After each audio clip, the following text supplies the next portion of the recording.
কিছুদিন আগে এনইআইআর পদ্ধতিতে মোবাইল হ্যান্ডসেট রেজিস্ট্রেশনের একটি ভিডিও আপলোড করার পর আমার এক ফ্রেন্ড আমাকে জানায় তার এনআইডি কার্ড দিয়ে 48টা আননোন, আমি আবার বলছি 48টা আননোন মোবাইল হ্যান্ডসেট রেজিস্ট্রেশন করা হয়েছে। বিষয়টা সে জানতোই না। ইভেন কি আজকে আমি ফেসবুকে দেখলাম একটা স্ক্রিনশট দিল যেখানে সম্ভবত 68 বা 64টা mobile handset unknown mobile handset registration করা, যে ফেসবুকে পোস্ট করেছে তার এনআইডি কার্ড দিয়ে। আপনি কি জানেন আপনার এনআইডি কার্ড দিয়ে কয়টা মোবাইল ফোন রেজিস্ট্রেশন করা আছে? যদি না জেনে থাকেন ভিডিওটা আপনার জন্য। আমি ধাপে ধাপে বলবো কিভাবে আপনি চেক করবেন আপনার এনআইডি কার্ড দিয়ে কয়টা মোবাইল ফোন রেজিস্ট্রেশন করা আছে, এবং যদি আননোন মোবাইল ফোন রেজিস্ট্রেশন করা থাকে তাহলে আপনার করণীয় কী। প্রথম কথা হচ্ছে আপনি কিভাবে চেক করবেন। চেক করার জন্য আপনাকে এনইআইআর এর যে অফিসিয়াল ওয়েবসাইট রয়েছে সেই ওয়েবসাইটে প্রবেশ করতে হবে। প্রবেশ করে রেজিস্ট্রেশন যে বাটনটা রয়েছে রেজিস্ট্রেশন বাটনে ক্লিক করতে হবে।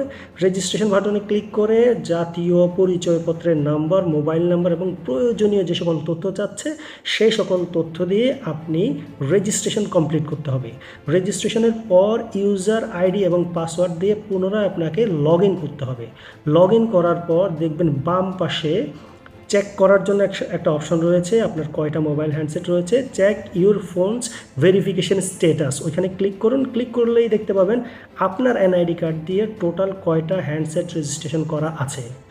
যদি দেখতে পান কোনো আননোন মোবাইল ফোন আপনার এনআইডি কার্ড দিয়ে রেজিস্ট্রেশন করা আছে, তাহলে সাথে সাথে আপনি আপনার যে মোবাইল অপারেটর রয়েছে সেই মোবাইল অপারেটরের কাস্টমার কেয়ারে ফোন করে এই বিষয়টা অবগত করুন।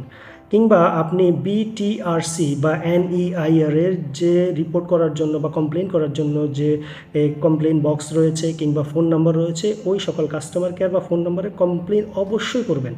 ফোন করে কমপ্লেন করবেন যে আপনার নামে বা আপনার এনআইডি কার্ড দিয়ে এই পরিমাণ আননোন ফোন রেজিস্ট্রেশন করা আছে। এবং আমি মনে করি যে যদি এই ধরনের কোনো সমস্যার আপনি সম্মুখীন হন তাহলে অবশ্যই থানায় একটা সাধারণ ডায়েরি বা জিডি করে রাখা উচিত। কেন করবেন?